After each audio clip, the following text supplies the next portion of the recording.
Hello, everybody. This is Kunal coming back with the 18th episode of PMS, which is Post-millennial movies about sex.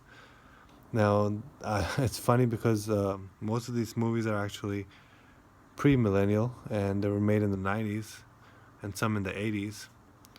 And that's because that was a time when there was more media freedom and not so much censorship. I remember the censorship starting with the 90s, late 90s, with the rap music and all the policing of the children's shows. But like in the last video I talked about, the children's shows are the most heavily indoctrinated shows. So they were just trying to limit the range of free thought available in their matrix programming indoctrination camp called Tell I Zion. Tell I Zion. Anyhow, so in the 90s, a lot of good movies came out. Most of my movies are about that. And since these movies were so good, and it's said that they're ahead of their time, or they were advanced compared to the movies today, which are just scripted propaganda. All right, so today I was thinking of a movie. Well, I was just thinking about how I don't like stupid bitches, and the main reason I don't like stupid bitches is because our brain is pretty much like a computer, an operating system, and smart people or people who have been through experiences or certain trainings in certain military departments or something are aware of the fact that we are very easily manipulated. So having a stupid woman by your side is just having like a ticking time bomb, which any magician with a super stimulus can easily turn against you. So a perfect movie that kind of talks about the fact that media runs our minds. And also so the power of media. So media, what is media? I'm here exposing media and talking about Hollywood and how it has done a great job in reducing the birth rates and increasing the death rates and increasing the abortion rates and even decreasing the singles who want to date another opposite gender rates.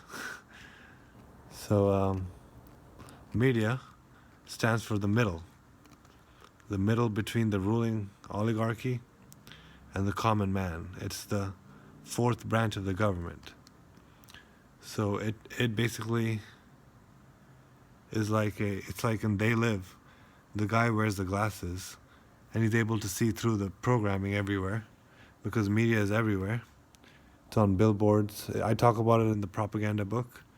It's in meetings, it's in billboards, it's in posters, it's in your everyday contacts. Propaganda is everywhere. So media basically is like the rose tinted glasses that average everyday people wear going through life. And basically media is those glasses, because if they didn't have media and propaganda growing up, their eyes would contact the world and they would learn from what they observe. But because of the education and the propaganda and the media, they have rose tinted glasses on. So whatever is shown in that kaleidoscope is what they see.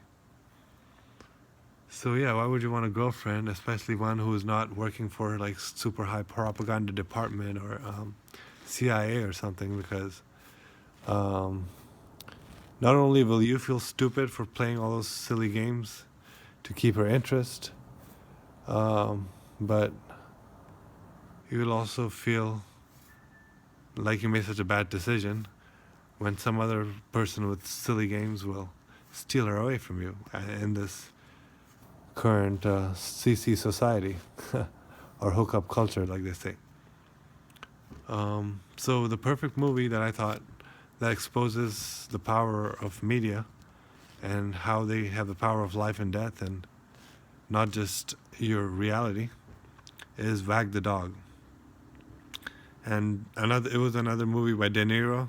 He's in some very funny and very interesting and even very educative movies, just like Brazil, uh, about our post-millennial time. Because the power of media grew greatly in the 1900s, and in the 21st century, um, we know, thanks to technology and its advances, that it will grow to such an extent that it has already been termed as an extension of our brain. So it's not just glasses anymore, it's like extra neurons, like the Rastas with the dreadlocks.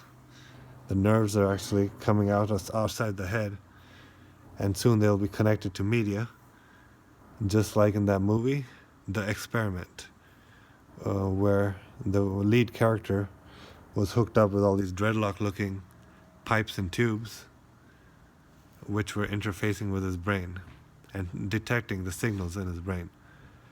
And currently we have already patents out for artificial devices that can connect with your body and then merge like transformers with your nervous system. It's kind of like the first episode of South Park, which was Cartman gets an anal probe. It's the same exact idea.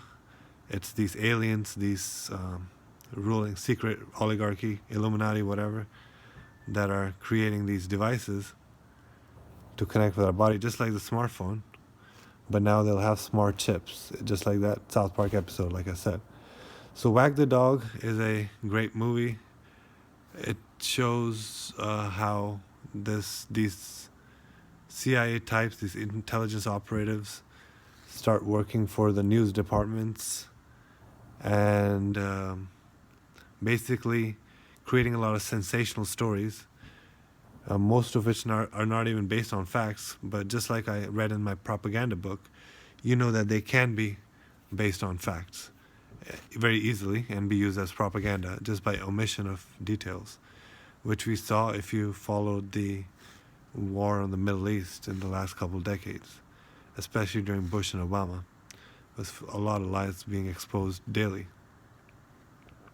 So Wag the Dog is a perfect movie just to show how events can be created in the world and how those events can alter our country just like war.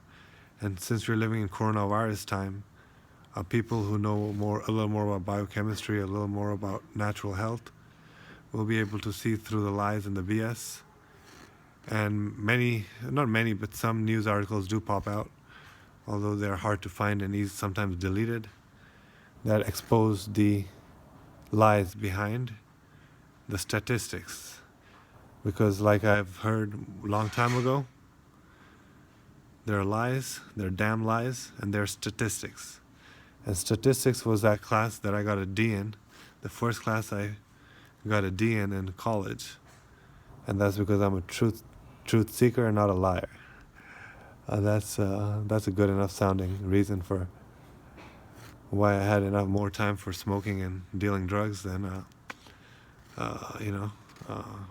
working on statistics.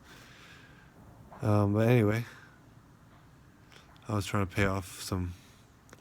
I was not dealing. What was I doing? I was paying off a Rasta man whose car I damaged. Oh my God! And he would extract a lot of green from me. Just like my friend in college, who I made the mistake of living with. And every day he would be like, give me some rent. Oh man. So anyway, Wag the Dog, because we think we're human beings, we think we have brains, or the girls think they fall in love and they can tell by their the feelings, that's what Better Bachelor makes fun of, chasing the butterflies, chasing the new experiences, treating humans like consumer items in the nomadic society, a post-millennial nomadic society. So yeah, you lose a lot of respect for love, obviously. Any Shakespeare fan will also agree that you lose a lot of respect for what they call to be love, which is just eros, the first stage of love, romantic love. Yeah, so you know, so I wouldn't want a stupid bitch who can't even recognize like how easy she is to be manipulated, and then call it love, you know, which only lasts a few months anyway. After that comes the affection stage, which is like what you have for your siblings, and after that, it's like what a parent has for a child, you know.